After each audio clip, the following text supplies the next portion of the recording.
Bonjour et bienvenue sur un nouvel épisode du podcast La Pointe. Je suis Christophe Augier, je suis en compagnie de Frédéric Durand. Bonjour Christophe, bonjour à tous.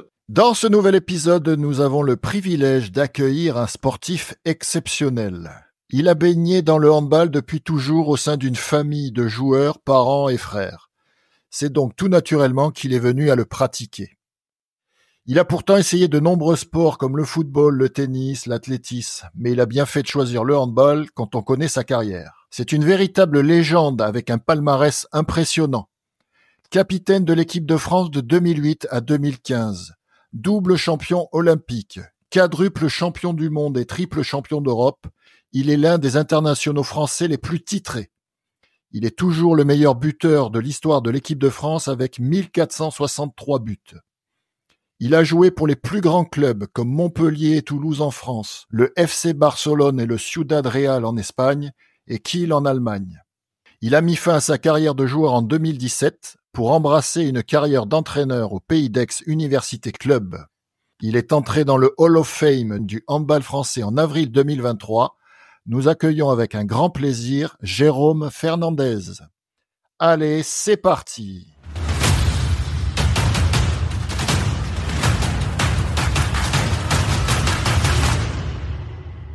Bonjour Jérôme, merci d'être parmi nous. J'espère que dans cette introduction, je n'ai pas trop dit de bêtises. Non, c'était parfait, merci Christophe. Présente-toi pour ceux qui peut-être ne te connaissent pas encore. Donc Jérôme Fernandez, j'ai effectivement grandi dans le handball dans la banlieue bordelaise.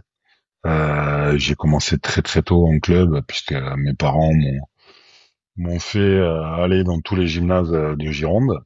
Et c'est vrai que c'était une époque où le handball n'était pas professionnel, donc j'avais pas prévu d'en faire mon métier.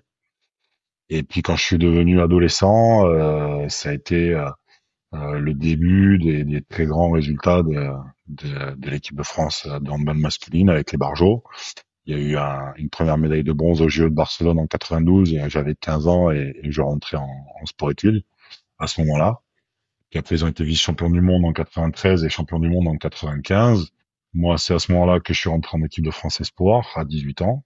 Et quelques mois après, j'ai eu la chance d'être appelé par Daniel Costantini en équipe de France alors que je commençais juste ma carrière professionnelle à Toulouse. Donc, je suis arrivé au bon moment avec le bon potentiel et j'ai surtout croisé les bonnes personnes qui m'ont permis, en me faisant bien travailler, d'accéder au meilleur niveau français et puis après au meilleur niveau mondial et j'ai eu la chance de vivre une carrière que je n'aurais jamais imaginée quand j'étais enfant. Je rêvais de beaucoup de choses, d'être un jour appelé en équipe de France, de pouvoir jouer avec le maillot du Barça, de peut-être gagner des titres. Et en fait, la réalité a dépassé tous mes rêves. Donc j'ai eu vraiment beaucoup de chance dans mon parcours. En plus, je voulais jouer le maximum possible. Donc j'ai arrêté ma carrière à 40 ans en n'ayant pas trop de soucis physiques. Et j'ai arrêté surtout parce que j'avais plus envie d'entraîner à ce moment-là que de jouer. Donc voilà, le Pays d'Aix Université Club m'a donné ma chance et puis ça s'est plutôt bien passé. Puis après le président a décidé de changer de staff, donc malheureusement nos parcours se sont séparés. Et voilà, donc ça a été une très très belle expérience pour moi en tant qu'entraîneur à Aix-en-Provence. Frédéric, tu veux commencer ? Ouais, Christophe, tu as parlé donc du palmarès de Jérôme, qui est long comme le bras. Je vais pas revenir dessus. Je vais quand même rajouter qu'au niveau des clubs, il a gagné 2 fois la plus prestigieuse des compétitions, qu'est la Ligue des Champions. Les 2 fois avec le FC Barcelone. Je souligne aussi, mais tu l'as dit en préambule, que tout le monde croit parce que Nikola Karabatic a joué très longtemps en équipe nationale, a été un scoreur longtemps, mais Jérôme reste tout en haut de l'affiche des buteurs, même si le Sportco, c'est pas forcément les buts, mais qui a marqué quand même 1463 buts, 300 quasiment 300 buts plus de 300 buts de plus que Nikola Karabatic.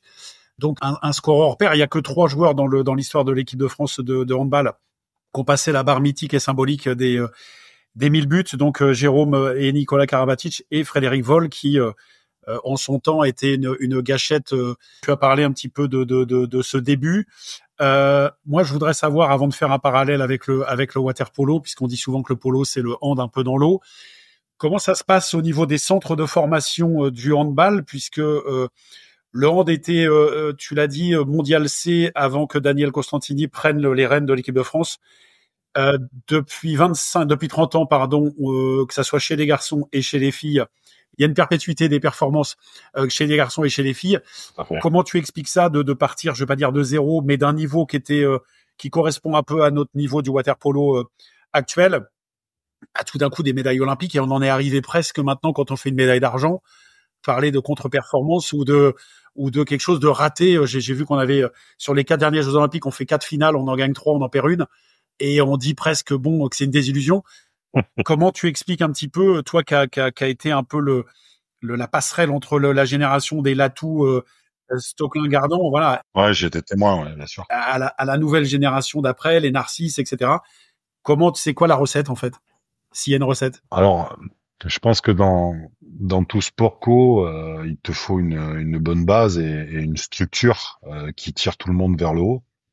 La fédération a fait le choix dans les années 80 de créer les sports-études dans chaque département et région pour justement essayer de détecter les meilleurs potentiels dans chaque coin de France et dans les dom-tom, hein, bien évidemment, parce que on est quand même on a eu beaucoup de représentants de la Réunion, des Antilles, voire de Guyane dans nos équipes de France, que ce soit chez les filles ou chez les garçons.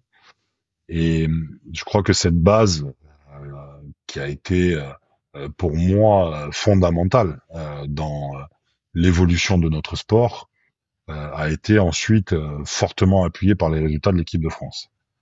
Ils sont arrivés un peu plus tard, hein, puisque ça a été au début des années 90. Daniel Costantini est devenu sélectionneur en 85. Il est allé négocier grâce au président de la fédération avec tous les clubs de première division pour avoir un maximum de journées de stage avec ses joueurs, en tout cas ceux en qui il croyait. Et les clubs ont accepté de réduire le temps du calendrier de championnat pour pouvoir laisser à disposition un maximum de joueurs avec Daniel. Et ça a permis à l'équipe de France de progresser très très vite, notamment avec bien sûr des entraînements et une charge de travail qui ont évolué, mais surtout en allant jouer, en allant se confronter contre les meilleures nations mondiales. Et à l'époque, les déplacements se faisaient en bus. Donc quand ils allaient en Roumanie, quand ils allaient en Russie, je rappelle qu'à l'époque il y avait encore le mur de Berlin, donc c'était des conditions quand même assez spartiates. On n'était pas dans un sport professionnel, donc très peu de moyens. Et cette génération a servi de cobaye pour faire progresser le handball français. Et c'est pour ça d'ailleurs que la plupart ont eu des fins de carrière assez prématurées, hein, parce que à partir du moment où ils ont dépassé la trentaine, ils étaient très très usés et il a fallu après qu'il y ait un renouvellement, et notamment avec ma génération. Donc je crois que Daniel a été vraiment précurseur dans ce sens parce que il a eu la bonne idée d'aller voir les clubs pour pouvoir négocier avec eux et avoir les joueurs à disposition, les faire progresser le plus vite possible parce qu'à l'époque en club ils s'entraînaient 3-4 fois semaine et ils travaillaient à côté et puis ils sont passés à 8-10 entraînements hebdomadaires et bien évidemment la fédération a soutenu tout ça même financièrement et je pense que ça a tiré tout le handball français vers le haut. Donc nous, après, avec notre génération, on est arrivé au milieu des années 90, après les JO d'Atlanta. Et ça a permis de créer une émulation et de créer aussi une culture de la gagne et de l'amour du maillot, pour lequel d'ailleurs se sont inspirées les filles, puisque quand Olivier Crumbles a pris la sélection en 97 ou 98, si je me trompe pas, ça s'est de suite transformé en réussite puisqu'elles ont fait une finale de mondial en 99 et elles ont été championnes du monde en 2003. Nous, on a une grande chance avec notre génération, c'est que les anciens barjots, certains ont accepté de nous passer le relais et donc, entre guillemets, de n'être plus vraiment candidats au podium ou au titre et donc de nous faire progresser et grandir plus vite. Et donc, il y a eu une période de transition, on va dire, entre 97 et 2001, où Daniel Costantini avait en point de mire les championnats du monde en France, où il voulait avoir le meilleur résultat possible, et en plus, c'était pour lui sa dernière compétition en tant que sélectionneur. Faut rappeler quand même qu'il a été pendant 16 ans sélectionneur, donc il a eu du temps pour travailler, pour faire évoluer les choses. Et en 2001, on a gagné ensemble, donc 2 générations confondues. Et ça a été finalement le meilleur passage de témoin qui a fait que notre génération après a cru en elle et a fait tout ce qu'il fallait pour avoir cette pérennité au niveau des résultats dont tu as parlé, Frédéric. Et à partir du moment où les derniers barjots ont arrêté, donc en 2005 au Mondial en Tunisie, donc il y avait encore Jackson Richardson, Gary Carvadec, il y avait Grégory Anquetil. Notre génération est devenue cadre de cette équipe de France. Et à ce moment-là, nos clubs, puisqu'on évoluait pratiquement tous dans les meilleurs clubs du monde, nos clubs nous mettaient beaucoup de pression pour qu'on aille plus en sélection, quitte à nous augmenter nos contrats. Et nous, on a fait vraiment le forcing pour aller avec l'équipe de France, mais on a demandé un effort financier supplémentaire à notre fédération en augmentant les indemnités journalières de manière assez conséquente. Le directeur technique national de l'époque, Philippe Bana, qui est aujourd'hui notre président, a joué le jeu. Donc il a accepté ces conditions-là, mais il nous a dit par contre, il faut des résultats. Et il faut une continuité dans les résultats.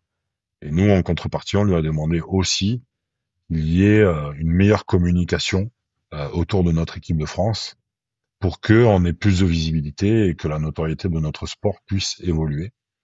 Et finalement, ça a été le début de la période où on a commencé à dominer notre sport, puisqu'on a été champion d'Europe quelques jours, quelques semaines après avoir négocié ça avec notre directeur technique national. Derrière, on a été champion olympique pour la première fois à Pékin en 2008. Et on a été chaque année champion du monde, champion d'Europe jusqu'à 2012. Ce qui a permis finalement, entre nos résultats et le travail de la fédération au niveau de la médiatisation de notre équipe, de tirer les clubs aussi français vers le haut. On a commencé, nous, à ce moment-là, puisqu'on était en fin de carrière, à revenir jouer aussi dans les clubs français. Donc ça a mis plus de visibilité sur notre championnat. Et finalement, tout ça a fait boule de neige. Donc, on va dire qu'on a été dominateur jusqu'à 2017 avec notre génération, ou en tout cas la fin de notre génération, et celles qui sont rentrées au fur et à mesure.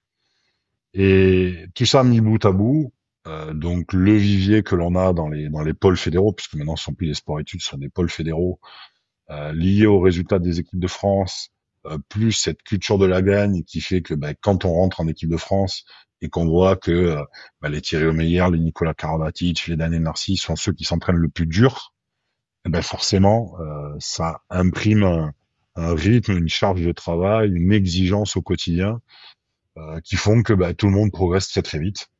Et comme les anciens nous ont très très bien intégrés et ont joué le jeu avec nous, on a fait la même chose avec les générations suivantes. Donc il y a eu la génération de Nicolas avec Lucas Ballot, Michael Guigou. Ensuite il y a eu la génération des Acambré, Barraché, Vincent Gérard, Luca Caravati, Valentin Porte, Quentin Mahé. Et aujourd'hui ce sont eux qui jouent ce rôle-là avec les deux générations dorées que l'on a eues, les 96, 97 et les 98, 99, qui ont été les seules générations à être champions d'Europe et champions du monde jeunes, qui ont intégré très très tôt l'équipe de France avec Didier Dinard, et qui aujourd'hui sont les cadres de cette équipe, qui ont déjà été champions du monde, qui ont déjà été champions olympiques, qui évoluent pour la plupart aussi dans les meilleurs clubs du monde, qui font partie des meilleurs joueurs de la planète. Et c'est pour ça que depuis 30 ans, l'équipe de France de handball trust les médailles et les titres et est devenue aujourd'hui la nation la plus titrée finalement de notre sport. Non, je voulais juste dire, moi je vois de plusieurs choses assez marquantes dans ce que tu nous dis, Jérôme. La première, c'est cette passation entre anciens et nouveaux. Et effectivement, depuis qu'il y a eu les Barjots, oui. Chaque entraîneur qui se sont succédés, bon, il y en a pas eu tant que ça malgré tout. On a deux sélectionneurs qui ont fait 15 saisons chacun. Voilà. Donc sur 31 années ou 32 ans, on a eu que deux sélectionneurs. Voilà, donc ça fait un peu gourou d'ailleurs aussi. Ça fait des entraîneurs un peu gourou. Oui, mais en même temps, il faut comprendre aussi qu'une équipe nationale, alors aujourd'hui c'est 60 jours à peu près de rassemblement par saison. À l'époque de Daniel, on était au-dessus des 200, mais le rythme a baissé, en tout cas le nombre de jours passés ensemble a baissé. Donc, pour avoir l'équivalent d'une charge de travail en club sur une saison, il faut faire 5 ou 6 saisons en équipe nationale. Donc, si vous n'avez pas de continuité, Avec, oui, avec le même sélectionneur, avec l'équipe de France. non, ce que je veux dire, c'est qu'avec Daniel Constantini, vous aviez 200 jours de rassemblement annuel. Ouais, les Barjots avaient plus de 200 jours par an. Et là, en fait, Waouh. le championnat se jouait vraiment sur une période très, très réduite. Et les gars étaient rassemblés où? À l'INSEP? Ils étaient où? Alors, non, pas à l'INSEP, c'était à Vittel à l'époque. Ouais. Il y avait vraiment un centre d'entraînement alors, multisport. Hein. Et donc, Vittel, à l'époque, avait mis le terrain de handball, le parquet de handball, au milieu de la piste d'athlétisme.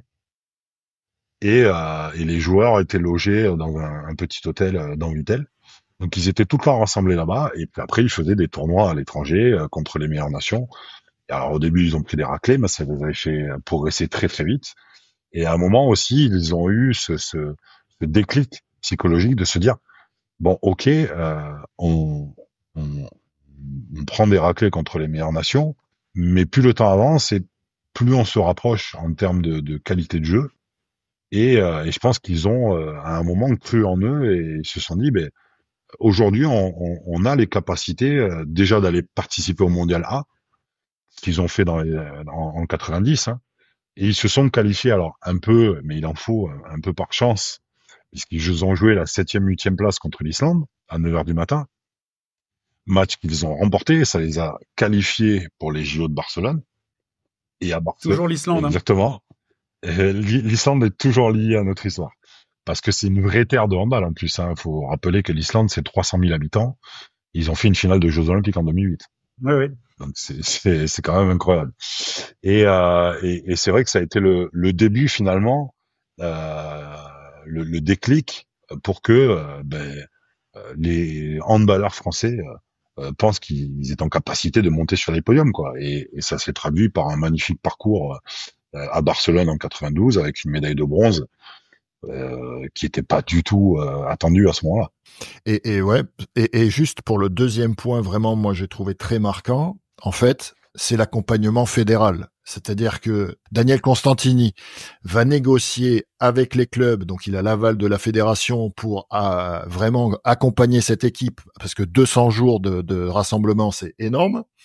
Et derrière, vous qui négociez aussi, on veut une meilleure com, on veut une augmentation de l'indemnité pour vraiment s'investir dans l'équipe de France. Et ça, je trouve que c'est assez marquant pour la fédération a poussé fort parce que bon, en plus les résultats ont suivi derrière, donc ça c'est encore plus marquant parce que les résultats sont là, quoi. Donc tout c'est validé et en plus on a les résultats derrière. Ça aurait pu être validé et ensuite derrière il y aurait pas eu les résultats, bon on n'en serait peut-être pas là, mais en tout cas tout s'est bien goupillé pour que ça fonctionne. Et ça je trouve que c'est vraiment important.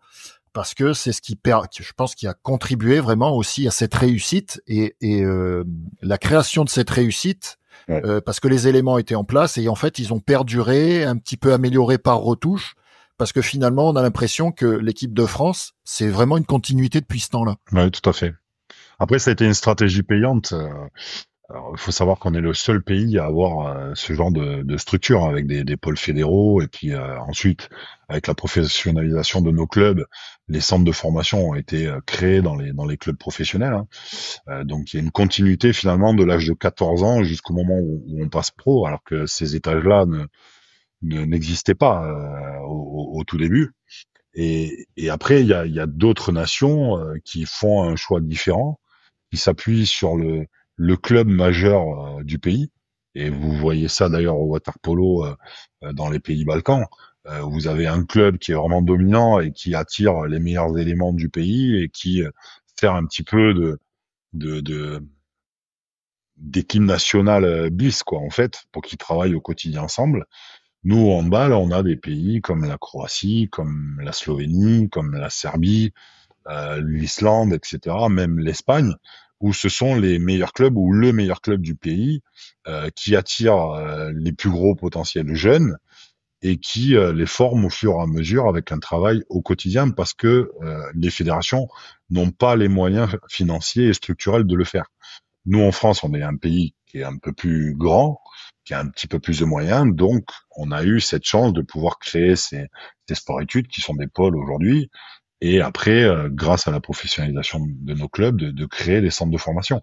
Mais c'est quelque chose qui est vraiment singulier dans notre sport et qui ne se fait finalement qu'en France. Et est-ce que tu penses que le handball à l'école, Mm. maintenant il est un peu moins présent, mais est-ce que le handball à l'école aussi a permis ce développement? Alors le handball à l'école a permis bien évidemment ce développement parce qu'à l'époque, au début de la création des sports-études, l'UNSS servait aussi de moment de détection, pas seulement les clubs amateurs. Aujourd'hui, c'est un petit peu moins vrai parce que on va dire que les jeunes potentiels sont détectés de plus en plus tôt, au moment où ils sont en équipe de comité, donc départemental, ou au niveau des ligues, donc quand ils sont U15. Mais aujourd'hui, les jeunes à fort potentiel rentrent dans les pôles en quatrième ou en troisième. À mon époque, on rentrait en seconde au lycée. Donc finalement, ce recrutement, cette détection, elle se fait de plus en plus tôt. Donc l'UNSS a peut-être moins aujourd'hui d'intérêt qu'à notre époque. Et donc le pôle, la vie en pôle à 14-15 ans, c'est quoi? Donc on se délocalise. C'est comme un club professionnel.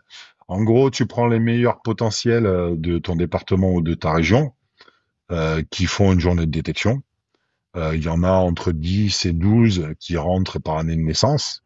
Et puis bien évidemment, quand tu avances, ceux qui ne progressent pas sont écartés au fur et à mesure jusqu'à la terminale.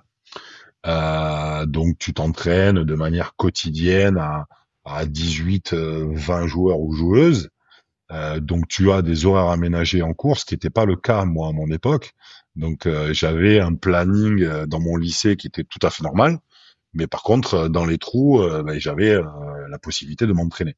Donc, en règle générale, tu rentres à l'internat le dimanche soir, tu t'entraînes le lundi soir puisque tu as joué le week-end, donc tu vas faire plutôt un travail de renforcement musculaire. Alors, c'est pas de la musculation, hein, c'est de l'apprentissage à la musculation. Aujourd'hui, en plus, on a beaucoup de matériel avec des élastiques, avec des bossus, des choses comme ça, où on peut déjà préparer les jeunes qui sont en pleine croissance à une charge de travail supplémentaire, mais qui est pas non plus traumatique parce qu'ils sont en pleine période de croissance. Le mardi midi, tu as plutôt un entraînement spécifique au poste, individualisé. Le mardi soir, c'est plutôt un entraînement collectif, où là, tu vas faire ce qu'on appelle, nous, de l'opposition. Le mercredi après-midi, c'est une grosse séance avec à la fois du physique et du handball. Le jeudi midi, c'est un entraînement spécifique individualisé. Le jeudi soir, normalement, tu as un entraînement collectif avec parfois des matchs amicaux contre des équipes de très bon niveau amateur qui sont à côté. Donc moi, à l'époque, quand j'étais à Talence, à côté de Bordeaux, on jouait contre l'équipe réserve des Girondins qui évoluait à l'époque en National 2 ou contre Pessac, voilà, des clubs qui évoluent en National 2, National 1. Donc c'est troisième, quatrième niveau dans notre sport. Et donc ça nous permettait, nous, de nous confronter à des adultes. Donc le rapport physique, on était forcément en déficit. Mais par contre, on arrivait à compenser parce que on avait une charge de travail, une évolution qui faisait qu'on arrivait quand même à rivaliser avec ce niveau-là. Et puis après, une fois que tu arrivais à 18 ans en terminale et que tu avais ton bac, normalement, tu postulais pour un club professionnel. Il y a combien de pôles? Et tes semaines. Il y a combien de pôles en France? Alors des pôles aujourd'hui, il y en a une trentaine. Ah oui, quand même. En France, filles et garçons, parce qu'en fait, il y a eu la création maintenant de plusieurs strates. C'est-à-dire que par exemple, en région Nouvelle-Aquitaine, d'où je viens, il y a des pôles que l'on dit des pôles excellence, voilà. Donc le pôle excellence, il y en a un à Pau et il y en a un à Limoges pour les garçons. Et après, il y a le pôle élite, où là, c'est vraiment pour les premières terminales. Donc, c'est ceux qui ont continué à progresser et qui ont franchi les paliers. Le pôle élite est à Talence, comme c'était le cas à mon époque. Mais moi, à l'époque, il y avait qu'un pôle, c'était à Bordeaux. Enfin, c'était à Talence. Il n'y en avait pas plusieurs. Aujourd'hui, il y en a 3 en Nouvelle-Aquitaine. Donc, en fait, on rentre dans les pôles excellence en quatrième ou en troisième. Et si on progresse bien et que les notes suivent bien à l'école, parce que nous, on est toujours en handball sur le double projet, scolaire et sportif. Si le dossier scolaire est bon et continue à être bon, on peut rester en pôle, même si notre évolution est pas forcément très significative au niveau sportif. Par contre, si vous progressez très vite au niveau sportif, mais que les notes chutent et que vous redoublez, vous pouvez être écarté du pôle. Parce qu'on part du principe qu'un handballeur de haut niveau doit être aussi un bon élève, un gamin bien structuré dans sa tête et quelqu'un de travaillant. Et les pôles, ils sont encadrés par qui? Qui s'occupe de l'encadrement? Alors, ce sont des conseillers techniques régionaux ou fédéraux qui s'en occupent et donc qui sont à chaque fois nommés sur les pôles de chaque région et chaque département. On revient juste sur un petit truc parce que on a tout entendu, tout lu, tout vu un peu sur les barjots. Ce surnom qu'ils ont, les barjots, a pas été inventé au hasard. Par hasard. Comment on intègre cette équipe qui se ressemblait un peu à un clan, gardant l'atout, enfin tous monture, etc. Comment toi, puisque toi t'es la passerelle entre les deux générations, mais t'es quasiment le premier de la nouvelle génération à avoir intégré cette équipe-là. Comment on intègre cette équipe et comment ça s'est passé pour toi à titre personnel? Est-ce que les portes ont été ouvertes ou comment t'as vécu ça? Alors comme je l'ai dit, j'ai eu beaucoup de chance parce que si j'étais né, on va dire au début des années 70, comme c'était le cas d'autres joueurs talentueux, l'équipe de France à l'époque était un vrai clan, comme tu l'as dit, un vrai groupe d'amis, et c'était très très dur de s'intégrer. Sauf qu'après Atlanta, Daniel a décidé de dissoudre ce collectif-là, de ne garder que les éléments qui lui posaient le moins de problèmes. Et donc, comme il y a eu cet éclatement de ce groupe, ça a été beaucoup plus facile finalement de s'intégrer. Par contre, pour moi, ça a été très difficile psychologiquement au départ, parce que je suis arrivé en équipe de France à l'âge de 20 ans, sur la pointe des pieds. Je commençais juste à jouer au niveau professionnel, même si j'avais déjà de bonnes performances individuelles. Je me sentais pas vraiment légitime d'être là. Et surtout, je me retrouvais au milieu de certains joueurs qui étaient mes idoles, moi, quand j'étais gamin. Des Jackson Richardson, des Stephen Stocklin, c'était des joueurs qui m'avaient fait rêver. Et à l'époque, il n'y avait pas beaucoup de matchs à la télé. Donc, pour moi, c'était des vrais stars, quoi. Et quand je suis arrivé à mon premier stage à Dijon, fin 97, j'ai mis beaucoup de temps, déjà à m'asseoir à table au premier repas, parce que je savais pas où m'asseoir. J'avais l'impression qu'il fallait que je mange sur une autre table à côté, que j'avais rien à faire là. Et au premier entraînement, j'avais plus envie de les regarder jouer que de jouer à côté d'eux. Donc ça a été finalement une intégration qui, de leur côté, a été plutôt sympa, à part quelques caractères forts, comme Stéphane Stocklin, qui a été très exigeant avec moi. Mais finalement, c'était pour mon bien, c'était pour que je progresse plus vite. Mais finalement, j'ai mis plusieurs années finalement à vraiment me sentir légitime et vraiment m'intégrer de manière totale dans cette équipe de France. Et il a fallu finalement qu'on gagne ce titre ensemble en 2001 pour que je me sente vraiment à ma place, quoi. Voilà. Et le rôle de Daniel Costantini là-dedans, un patriarche, Le rôle de Daniel, il a été bien évidemment prépondérant parce qu'il a fait confiance à notre génération. Et moi, personnellement, il m'a donné beaucoup de crédit et beaucoup de responsabilités très tôt, puisqu'il avait sorti Frédéric Voll de cette équipe de France et Denis Latou. Donc le seul rescapé, c'était Marc Villeberger, qui est d'ailleurs mon parrain en équipe de France, mais qui était finalement le troisième choix de Daniel à l'époque des Barjots.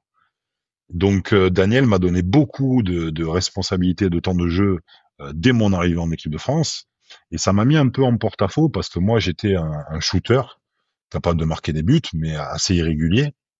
Et les joueurs que j'avais à côté de moi, comme Jackson, comme Stéphane Stocklin, comme Gary Carvadec, eux ils savaient très bien que pour aller chercher un podium, une médaille, il fallait jouer bien ensemble, quoi, collectivement. Et j'étais pas en capacité de le faire. Donc d'un côté j'avais les joueurs cadres qui étaient déjà des stars. Ils me demandaient de jouer avec eux, de faire des passes et d'essayer de jouer juste. Et d'un autre côté, j'avais Daniel qui me disait, quand t'as la balle, tu tires, même si la situation était compliquée.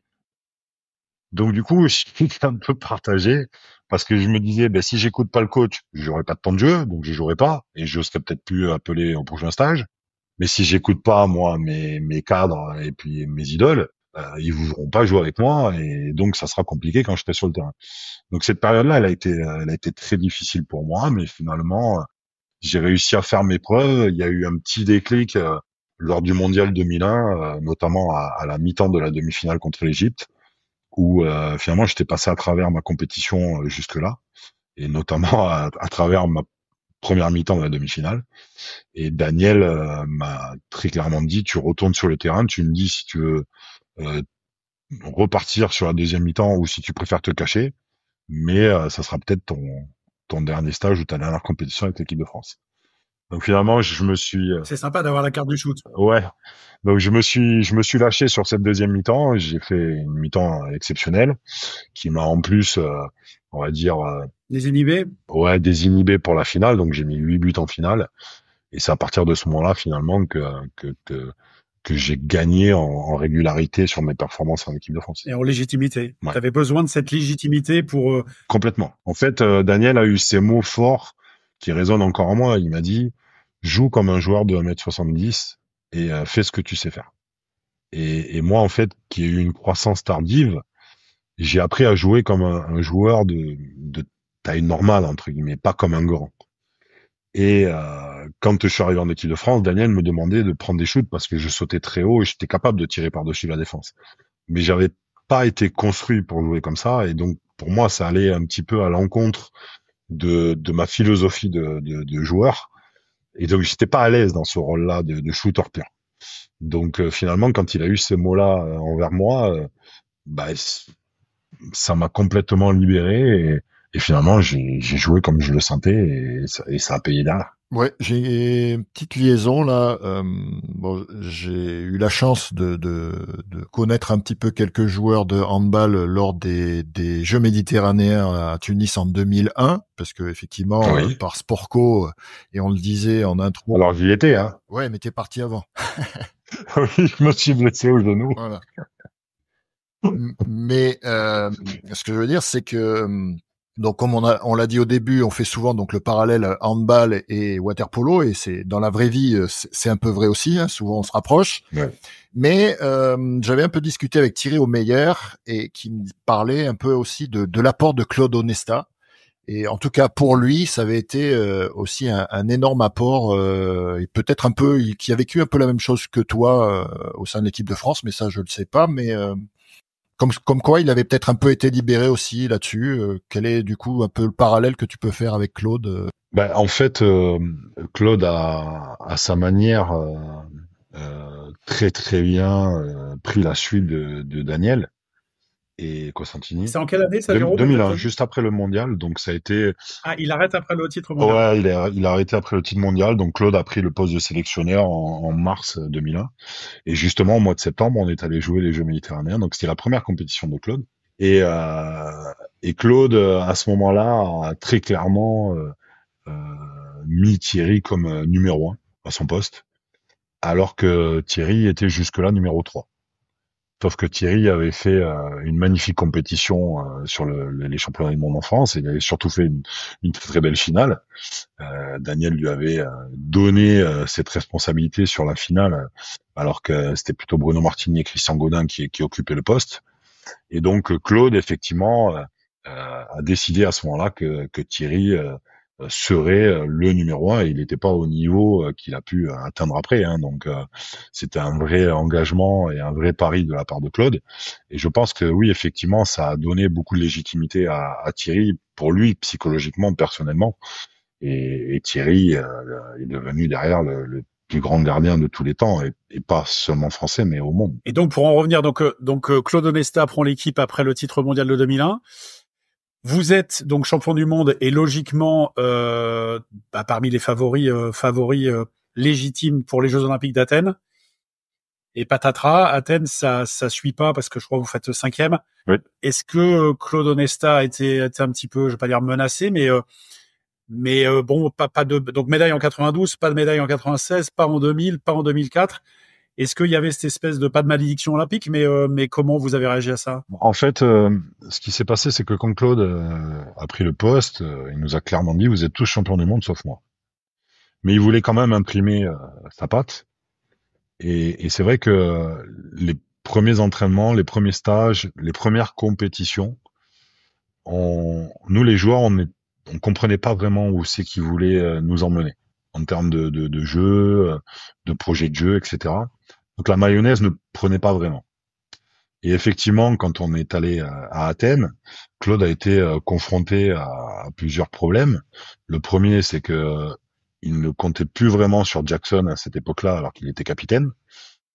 Et donc, il n'avait pas forcément envie de la mener à Athènes, sauf que Jackson a été nommé porte-drapeau de l'équipe de France olympique. Donc, il s'est retrouvé dans l'obligation de le prendre. Mais il l'a utilisé très peu. Et ça a été une erreur de la part de Claude, parce que finalement, Jackson aurait pu encore nous apporter beaucoup. Il n'a pas eu assez de temps de jeu lors de cette compétition. Alors certes, sur la phase de poule, on a gagné tous nos matchs, donc ça a un petit peu donné raison à Claude. Sauf qu'en quart de finale, quand la pression finalement du match couperé a été très forte, parce que c'est pas la même chose que quand tu joues en poule où tu te dis si je perds et que je gagne le match d'après, je peux quand même me qualifier pour les quarts de finale. Là, quand tu arrives au quart de finale et que tu as tes jeunes qui ont tenu la barrage jusqu'à maintenant, qui sont pas bien, le fait que tu aies pas donné de confiance à Jackson, sur le quart de finale, finalement, on s'est pris les pieds dans le tapis et on s'est retrouvé éliminé. Donc c'est le seul match qu'on a perdu, mais finalement, c'est le match qui nous a éliminés de la course aux médailles. Et donc, suite à cela, Claude a été effectivement remis en question par le DTN, par Philippe Bana. Et nous, on n'était pas au courant, les joueurs, mais le DTN avait clairement dit à Claude, si tu ne fais pas une médaille au championnat du monde en Tunisie en janvier 2005, tu ne seras pas reconduit. Puisque nous, on fonctionne sur des cycles olympiques. Donc, chaque sélectionneur qui est nommé peut travailler pendant 4 ans. Et donc, on arrive au championnat du monde en Tunisie. Jackson est toujours là. Et on perd le deuxième match contre la Grèce. Chose qui n'était pas du tout attendue. Sauf qu'on fait un non-match. On perd, je crois, 21-20 ou 22-21, de ce que je me rappelle. Et donc, ça nous met en porte-à-faux pour toute la suite de la compétition. Parce qu'il fallait qu'on attende un faux pas de la Grèce et que nous, on gagne tous nos matchs pour pouvoir peut-être nous qualifier pour les demi-finales. Et donc, on a laissé beaucoup d'énergie sur le parcours. On a gagné tous nos matchs. Et le dernier match, la Grèce joue la République tchèque. Mais la République tchèque ne jouait plus rien. Mais la Grèce perd. À quoi ça tient, hein? Ou la République tchèque gagne. Et donc, la République tchèque nous envoie en demi-finale. On arrive en demi-finale contre les Croates, qui eux étaient en pleine bourre à ce moment-là. Et nous, on avait laissé tellement d'énergie à se dire est-ce qu'on va se qualifier, est-ce qu'on va pas se qualifier, qu'on rate notre demi-finale. Les Croates sont meilleurs. Et on se retrouve à jouer la 3e, 4e place contre la Tunisie en Tunisie, devant 10 ou 12 000 personnes, avec un feu pas possible dans la salle. Et donc, en gros, on gagnait, Claude était reconduit pour 4 ans. On perdait, Claude sautait et il y aurait eu un autre sélectionneur derrière. Et on a réussi à s'arracher parce que Jackson s'est fait mal au coude lors de cette compétition, donc il n'a pas pu jouer cette 3e, 4e place. Et comme on avait déjà essuyé l'échec d'Athènes, où on voulait, parce qu'on savait que c'était ses derniers jeux à Jackson et qu'il était porte-drapeau, on voulait remporter une médaille olympique avec lui, et on n'avait pas réussi à aller chercher cette médaille. On voulait qu'il finisse sa carrière internationale sur un podium. Et donc on s'est battu vraiment avec toutes nos armes pour aller chercher cette 3e place. On a réussi à aller chercher cette médaille de bronze pour Jackson, pour le handball français. Et donc, ça a permis à Claude de prolonger de 4 ans son aventure. Tout ça, ça a tenu un République tchèque-Grèce. Exactement. Et derrière, Claude a changé son type de management. Il a décidé de déléguer toute la partie tactique à ses joueurs cadres. Donc, moi, Guillaume Gilles, Didier Dinard pour la défense, Daniel Narcisse et Nicolas Karabatic, parce qu'il commençait, même s'il était encore très jeune, il commençait déjà à prendre beaucoup de place. Et Thierry Omeyer, bien évidemment, qui faisait partie des cadres, qui n'avait pas forcément son mot à dire sur la tactique offensive, mais en tout cas pour la défense, il travaillait aussi avec Didier pour pouvoir vraiment faire en sorte qu'on soit performant. C'est quoi, Jérôme, concrètement? C'est de l'autogestion totale? Non, c'est pas de l'autogestion totale. C'était, vous avez mon adjoint à disposition, Sylvain Nouet, qui était le technicien du staff. Claude était le manager. Donc, il s'est mué vraiment en manager pur, comme on peut le voir au rugby. Il a délégué cette tâche à Sylvain, qui faisait tous les entraînements, finalement, avec nous. C'était lui qui dirigeait tous les entraînements. Et donc, les cadres, ce groupe de cadres, avec Sylvain et la personne qui s'occupait de la vidéo, qui s'appelle Vincent. Je vais retrouver son nom de famille, mais bon, il s'occupe du pôle de Toulouse. Euh, donc on travaillait ensemble pour faire les montages vidéo, pour montrer ce qui nous semblait pertinent lors des séances vidéo. Et pendant les entraînements, c'était nous les cadres qui disions, ben en attaque, on va faire telle tactique, parce que c'est telle équipe en face avec tel type de défense et que ça va fonctionner parce qu'on le fait dans nos clubs et que ça fonctionne. Et quand on travaillait la défense, ben c'était Dinard qui dirigeait et qui disait, ben les postes 2, vous vous défendez comme ça, les postes 1 comme ça, moi je vais faire ça, Bertrand Gilles, tu défends devant, tu vas faire comme ça, toi Thierry, t'inquiète pas, fais-moi confiance, je serai au contre sur cette partie-là du but, donc toi t'as l'autre partie, etc.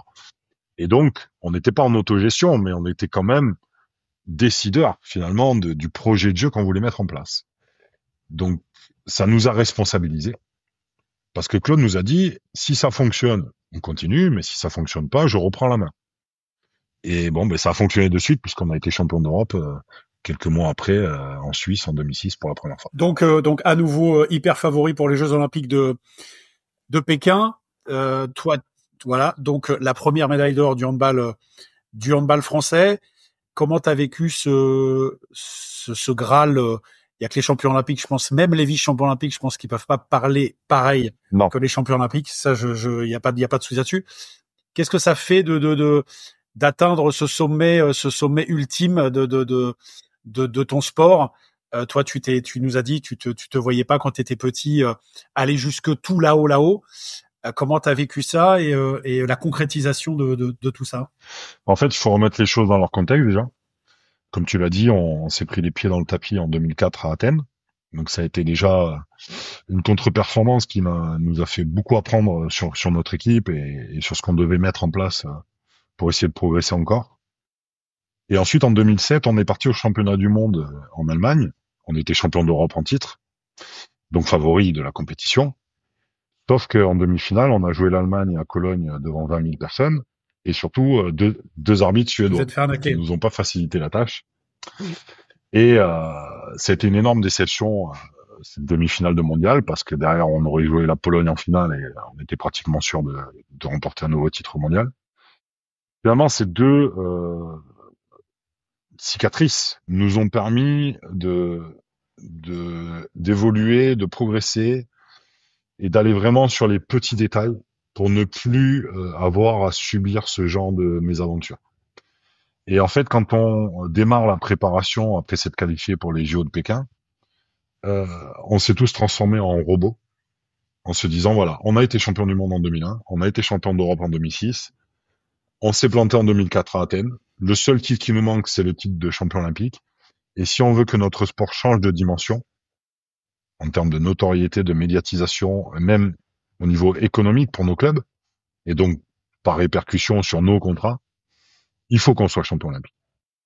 Et donc on s'est entraîné comme des bêtes pendant toute cette préparation, si bien que le préparateur physique, Alain Quintalet, était obligé de nous arrêter à la fin des séances, de nous dire, allez, vous arrêtez, vous allez en récup, vous allez au bain froid, etc. Parce que nous, on en rajoutait à chaque fin de séance. Et finalement, on est arrivé sur ces JO de Pékin, où on était tellement sûr de nos forces collectives, et on était tellement bien préparés, que finalement, peu importait qui allait être sur le terrain, sur quel joueur allait s'appuyer Claude pour gagner les matchs, on était en mission en fait. Et je me suis blessé moi au troisième match contre la Croatie, à la main. J'ai été remplacé par Cédric Paty, mais je sentais l'équipe tellement forte que je savais qu'on allait aller au bout. Et finalement, tout ce qui s'est passé en amont, cette défaite à Athènes en quart de finale, cette défaite en demi-finale au Mondial 2007, le titre européen de 2006, tout ce parcours-là, toute cette expérience-là vécue avec Claude et avec Daniel Avant, nous ont permis d'aller chercher ce titre qui manquait au handball français et de faire passer un cap à notre sport.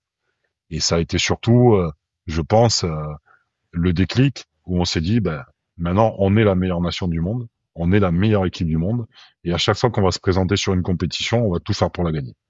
Et donc, 4 mois après, on a été champion du monde en Croatie contre les Croates en finale, on a été champion d'Europe en 2010, on a été encore une fois champion du monde en 2011, et on a été chercher un deuxième titre olympique consécutif à Londres, alors que tout le monde nous annonçait en fin de parcours, puisqu'on avait tous entre 34 et 36 ans pour ma génération. Donc, personne pensait qu'on allait conserver ce titre. Est-ce que tu as senti pendant ces 4 années-là, de 2008 à 2012, les 2 titres olympiques, tout ce que tu as égrené, une espèce de plénitude où tu penses que rien peut vous arriver, oui, et que c'est cette espèce de certitude d'être vainqueur au coup de sifflet final à chaque fois? Alors, t'as jamais de certitude dans le sport, mais je sentais tellement la force de cette équipe. En plus, j'ai été nommé capitaine juste après les Jeux de Pékin. Donc, moi, j'étais là pour faire en sorte que ce groupe vive bien, qu'on intègre bien les nouveaux joueurs au fur et à mesure, et laisser tranquille les cadres avec qui j'avais déjà tout gagné, pour qu'ils soient performants pendant les matchs. Et moi, j'étais un petit peu le relais avec le staff technique et le staff médical pour aller négocier un entraînement en moins ou un entraînement en plus ou un travail spécifique pendant un entraînement parce que j'avais cette demande de la part du groupe.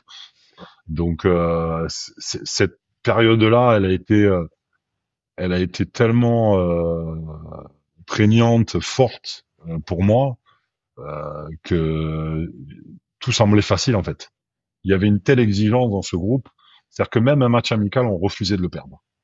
C'est-à-dire c'est pas qu'on voulait gagner, c'est que on ne voulait plus perdre. Jamais. Ni un match amical, ni un match de poule, ni un match de qualification, ni un match couperé, ni une demi-finale, ni une finale. On va conclure un petit peu la partie handball provisoirement, parce que je pense qu'on pourrait y passer la nuit, tellement c'est intéressant. On est quand même sur un petit podcast de water-polo. Oui. Donc, on va revenir un petit peu sur le water-polo, parce que Jérôme, tu as une carrière exceptionnelle en handball, on vient de l'évoquer, mais tu as un fils qui fait du water-polo, donc Kylian, au Pays d'Aix Natation, et qui est plutôt bon, qui prend, on en parlait dans notre dernier épisode, il prend de l'épaisseur dans cette équipe. Il a été sélectionné en équipe de France jeune. Ben, comment, en étant toi bercé dans ce monde du handball depuis que tu es jeune, avec tes parents, tes frères, et du coup, bah, ton fils, bah, il fait pas du handball, il fait du water-polo. Juste une question. Est-ce que c'est, tu vas nous répondre sur l'orientation du choix vers le polo. Est-ce que tu avais cette crainte du fils d'eux, puisque il y a ce truc qui existe quand même du fils d'eux, toi, t'as atteint le sommet, on en a parlé. Est-ce que tu avais peur du nom apporté, etc. dans ce sport-là, du jugement? La maman est basketteuse, pourquoi il n'a pas été vers le basket? Basket, handball, pourquoi ce choix du water-polo qui est un sport de laborieux et de galérien? Alors, on était des laborieux et des galériens il y a 35 ans. On l'est toujours un peu aujourd'hui, mais avec de meilleures conditions de travail que le water polo. Non, je pense que moi, surtout, ce qui m'importait, et c'est le cas aussi de sa maman, c'était qu'il fasse du sport, qu'il soit en bonne santé, qu'il travaille bien à l'école. Et on voulait un petit peu qu'il goûte à plusieurs sports et puis qu'il fasse son choix. Voilà. Il faut quand même dire aussi, préciser que la maman ne voulait pas qu'il fasse du handball pour pas être comparé à son père. Donc, Kylian est né à Barcelone en 2007. Donc, il a baigné très tôt dans le sport de haut niveau. Alors, quand il était tout petit, ça l'intéressait pas du tout. Et puis, quand on est revenu en France en 2011, il avait 4 ans, on est rentré à Toulouse. Il a testé le volleyball, il a testé le basket. Et on a déménagé à Aix-en-Provence, il avait 8 ans.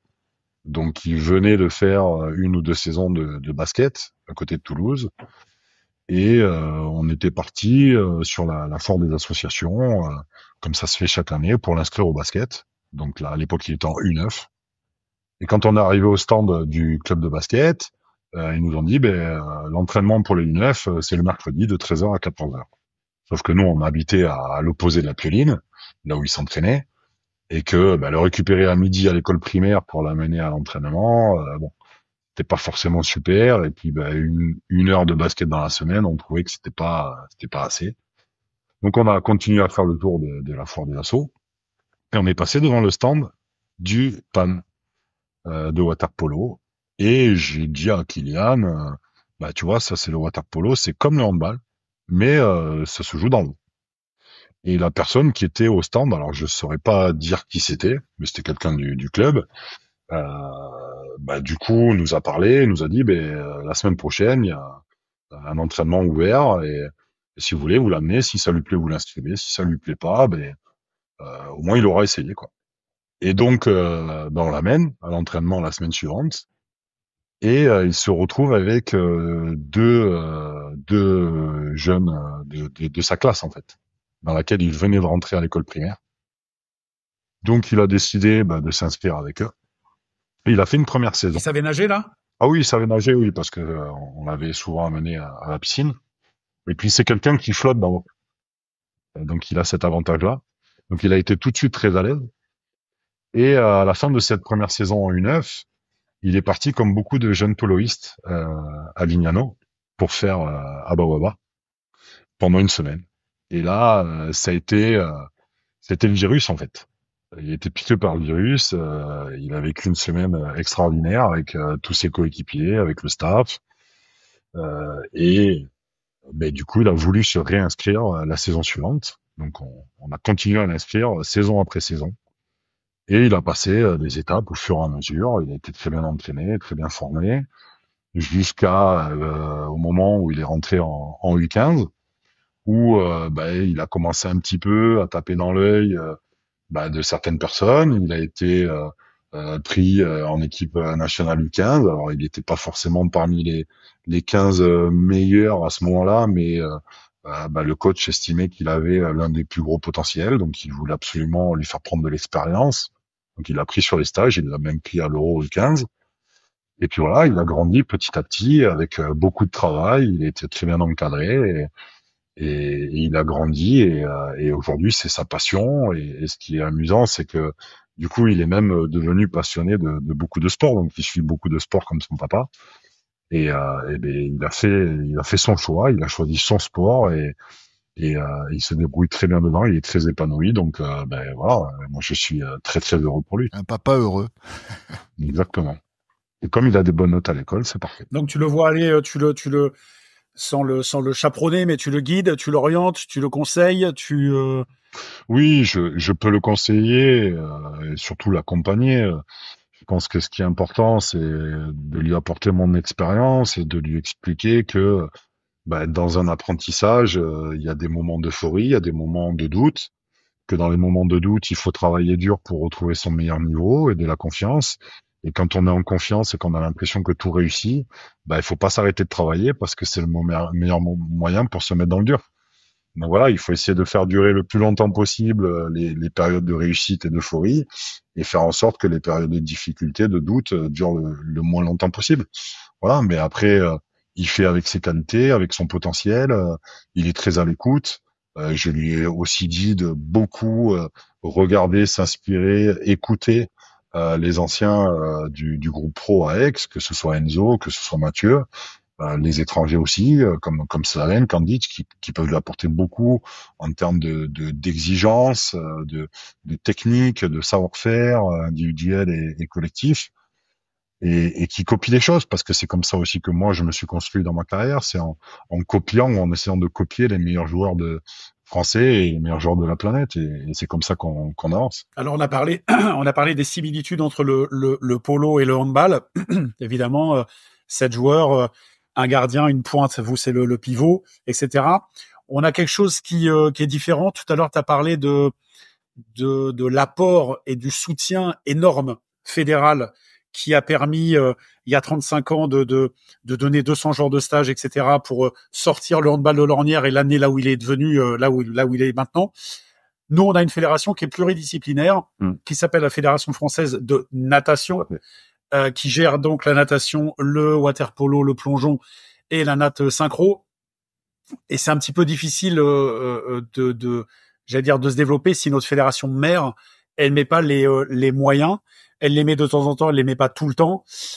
Mais je suis persuadé que si les joueurs avaient cette fédération derrière eux, comme le handball l'a fait, et donné, elle l'a fait pour les Jeux Olympiques de Paris, mais donner les moyens, etc., que ça soit chez les jeunes, parce que chez les jeunes, il n'y a pas beaucoup de moyens. On oublie toujours qu'un adulte, c'est un gamin qui a grandi. Mais il n'y a pas beaucoup de moyens qui sont donnés, et c'est peut-être aussi pour ça que le polo végète. Donc j'espère que grâce à ton témoignage, les gens comprendront quand même qu'une fédération, c'est là pour développer un sport et pour l'aider à grandir et à grossir. Et j'espère que les gens de la fédération qui nous écoutent entendront en tout cas le message que tu as envoyé. Si je peux aller dans ce sens-là et essayer d'argumenter, je pense que les similitudes, elles ne s'arrêtent pas qu'au jeu. Nous, il faut comprendre que jusqu'à l'après-guerre, on était sous la tutelle de la fédération d'athlétisme, le handball. On n'avait pas notre propre fédération. Et à un moment, il y a eu une révolution et il y a eu la création de la Fédération française de handball. Je pense que si le water-polo veut passer un cap, il faut que la Fédération française de water-polo soit créée et qu'elle soit une fédération à part entière. Sinon, il n'y aura pas d'évolution parce que vous serez toujours sous la domination de la natation qui mettra les moyens sur cette discipline-là et vous êtes pratiquement la seule discipline professionnelle, on va dire, à part entière dans cette fédération.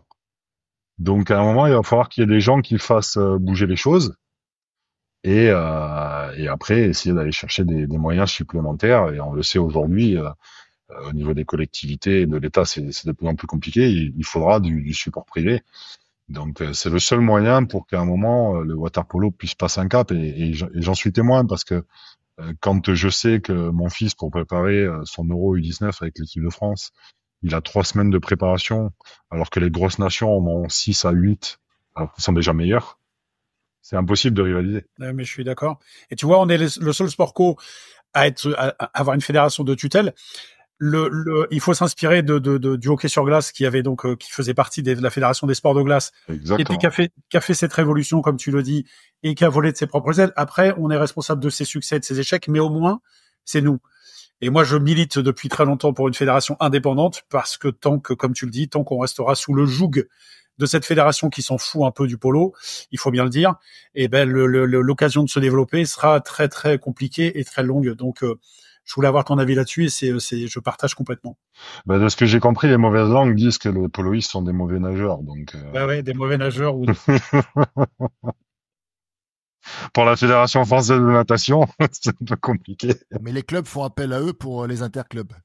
Oui, bien sûr, parce qu'ils ont pas assez de monde.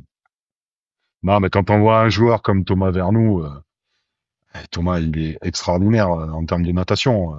Je parle même pas du joueur de water-polo qu'il est, mais on voit bien que les choses peuvent entre guillemets se faire naturellement et moi je sais très bien que nous notre exemple pour le handball c'est le décathlonien parce qu'il court longtemps, il court vite, il saute haut, il saute loin, il lance fort et le poloiste il faut que ça soit un très bon nageur aussi, mais c'est un nageur qui a besoin de prendre des informations parce qu'il y a un ballon, parce qu'il faut qu'il défende et qu'il attaque, donc il faut qu'il nage avec la tête hors de l'eau.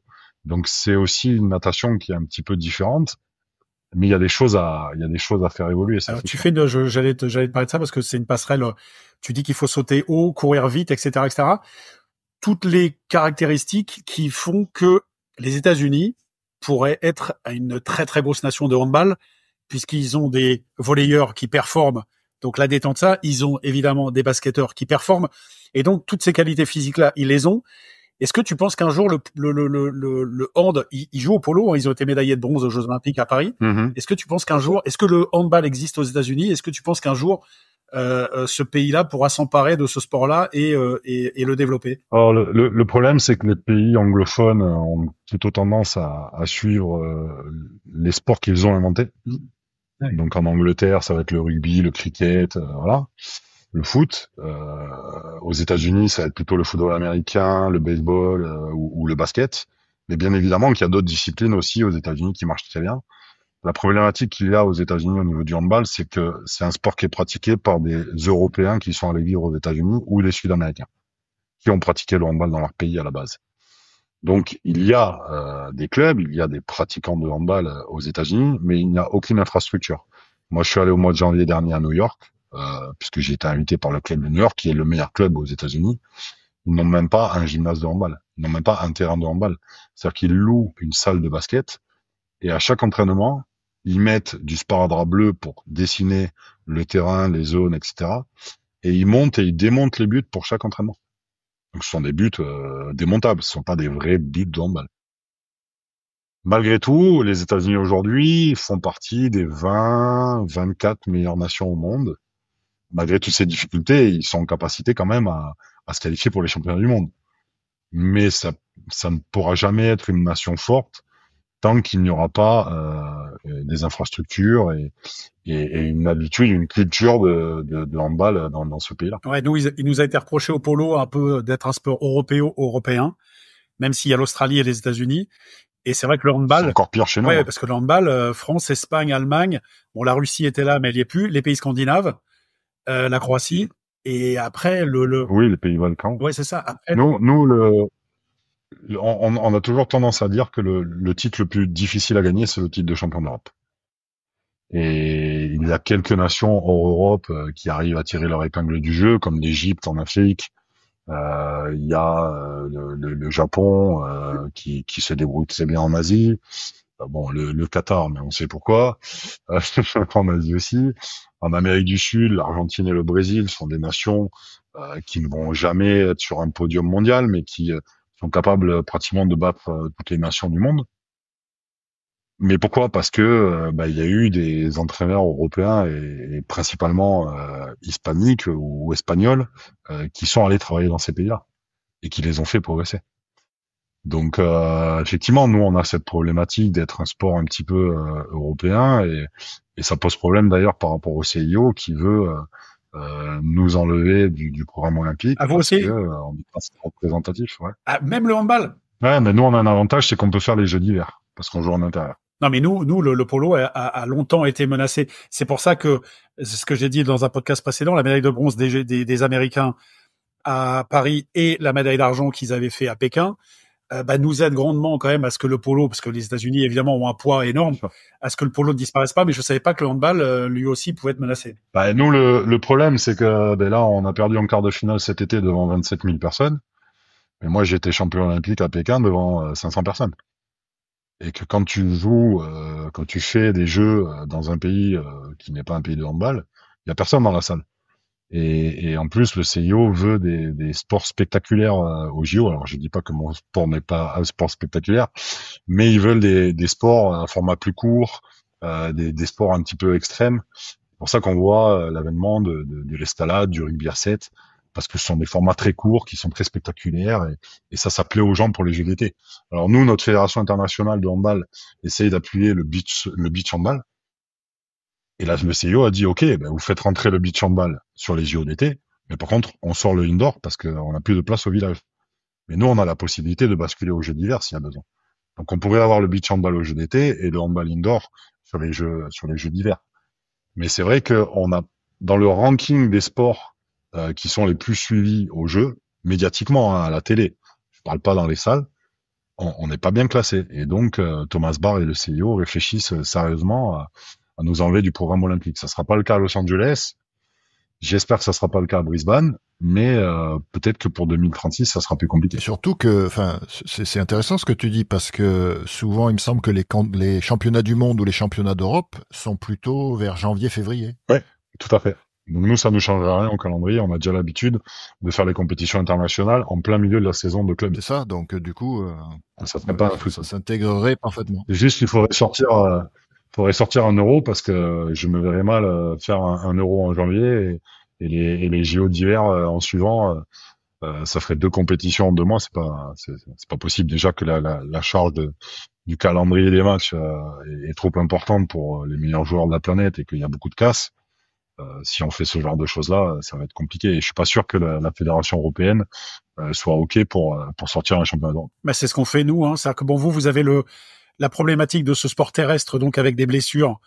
Nous, on n'a pas de blessure à part l'épaule, oui. Et à part un coup, une arcade, un truc comme ça, on n'a pas de genou ou de quoi que ce soit. Il n'y a pas de blessure traumatique avec des ligaments. Ah, c'est ça. Mais on s'est quand même fait en une année 2 championnats du monde, un championnat d'Europe et les Jeux. Donc je trouve ça complètement aberrant. Mais bon, écoute, on n'est pas une aberration près. Monsieur Augier. Non, mais je trouve que voilà, enfin, la présence de Jérôme dans ce podcast est, je trouve très légitime parce que on a fait beaucoup de parallèles. Bon, on a surtout parlé de handball, c'est normal vu le personnage qui est Jérôme. Mais voilà, il y a énormément de parallèles entre le handball, le water-polo et son histoire. Hein, c'est ce qu'on a évoqué tout au long de ça. Et je trouve que Exactement. c'était vraiment intéressant de le mettre en avant parce que on a cette histoire presque commune où vraiment on pourrait être placer vraiment les deux sports l'un à côté de l'autre. Et ce qu'a fait le handball, bah nous, on espère qu'un jour effectivement le water-polo en sera capable parce qu'on a la même base, parce qu'on vient un peu de la même chose. Et comme on l'a dit, ben le water polo c'est un peu du handball dans l'eau, ou le handball c'est du water polo hors de l'eau. On pourrait l'inverser aussi, puisque après je sais pas en quelle année les deux sports ont été créés, mais en tout cas le water polo reste le premier sport médaillé olympique. Faut pas l'oublier, ça en 1924. Champion olympique, champion. Ouais, champion et médaillé donc, médaille d'or. Et il y a d'autres similitudes, hein, parce que nous aussi, pour progresser, on s'est beaucoup appuyé sur des stars et des entraîneurs des pays Balkans. Donc à l'époque, c'était la Yougoslavie, mais après, ils se sont tous séparés. Et je me suis rendu compte qu'au water-polo, effectivement, il y avait beaucoup d'entraîneurs et de joueurs monténégrins, croates, serbes, qui venaient jouer en France et qui apportaient leur expérience, leur savoir-faire. Et d'ailleurs, quand je suis allé au JO de Rio en tant que commentateur, hein, j'étais consultant, j'étais plus dans l'équipe, je suis allé voir la finale de water-polo Croatie-Serbie et je me suis régalé. C'était un match incroyable. Et depuis ce jour-là, je me suis intéressé à l'histoire du water-polo, aux meilleures nations, au palmarès, aux meilleurs clubs européens, à la Ligue des Champions. Et je trouve effectivement qu'il y a énormément de similitudes entre nos deux sports. C'est vrai, Jérôme. Le côté sympathique aussi, puisque La troisième mi-temps, tu veux dire? le troisième mi-temps, je pense qu'on rivalise pas sur la troisième mi-temps parce que pareil, il y a une légende autour de ça, mais il paraît que vous êtes dur à suivre et que. Alors, la génération avant moi, ça c'est sûr. Ma génération était plutôt coriace. Là, c'est plus d'actualité. Ouais. Bon, moi, je me souviens de quelques événements en 2001 à Tunis, mais je n'en parlerai pas parce que ce qui était à Tunis, Oh, tu peux en ce parler. qui était à Tunis reste à Tunis. Donc, Exactement. Moi, j'ai fait les Jeux Med de 93. Ah oui. Donc là, il y a toute cette équipe-là. Gardan. C'était en France en plus en 93. C'était à Canet, C'est ouais. ça. Et donc Gardan, Latou, Monturel, enfin tous ces, Toute la bande. des furieux quand même. Ouais, des furieux. Mais bon, écoute, il y a des clients. c'est des bons trucs. Il y a des oui. clients. Il y a oui, il y a des clients. Et ils sont encore clients. Hein. Oui, j'en doute pas. Ok, Christophe. Ben on arrive donc du coup à la fin de cet enregistrement. Ben merci une nouvelle fois, Jérôme, Merci à vous deux. d'y avoir participé et de nous avoir accordé ton temps. J'aurais juste une dernière question qu'on pose à nos invités, donc inspiré d'un podcast que j'écoute régulièrement et que j'apprécie, InPower. Si tu devais nous recommander quelqu'un pour venir à ce micro, à qui tu penses? Une excellente question, mais vous voulez quelqu'un de quelle discipline, de quel monde? Tu dis ce que tu veux. Nos invités précédents nous ont cité des personnes en dehors du water-polo, parce que bon, water-polo, ça reste un petit monde aussi, mais voilà, Ouais, il y a beaucoup de noms hein, qui me viennent à l'esprit, mais je pense que quelqu'un comme Boris Dio, par exemple, ça serait bien, parce que Boris, même s'il est basketteur, a une mentalité un petit peu atypique dans le monde du basket. C'est quelqu'un qui a toujours été très collectif, très altruiste, et qui a un vrai recul sur le sport français et sur sa discipline. Donc je pense que ça pourrait faire un bon invité. bon, ben, il faudra que tu nous mettes en relation alors, parce que. Ouais, avec grand plaisir. Et donc pour terminer, ben, où est-ce que si on veut suivre Jérôme Fernandez, où est-ce qu'on peut te retrouver? Alors actuellement, moi je vis dans le Pays Basque, à côté de Bayonne. Je suis dans des projets d'une autre passion, d'une autre discipline, qui est le padel, qui a le vent en poupe. Voilà, donc je pratique beaucoup et puis j'essaye un petit peu de mettre des choses en place pour pouvoir un jour, je l'espère, avoir un projet à gérer. Voilà. Bon, sinon sur les réseaux sociaux, un profil Facebook ou non, LinkedIn? Ouais, non, sur Insta, Jean Fernandez, sur LinkedIn, bien sûr, vous pouvez me trouver, comme ça vous verrez un petit peu toutes les casquettes que j'ai aujourd'hui. Voilà. Donc, On mettra les liens dans la description. Merci beaucoup Jérôme.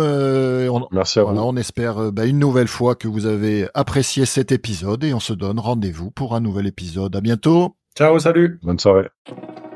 N'hésitez pas à nous laisser vos commentaires. Si l'épisode vous a plu, vous pouvez noter l'épisode, le partager et pour ne pas manquer les prochains, pensez à vous abonner. À très vite sur La Pointe.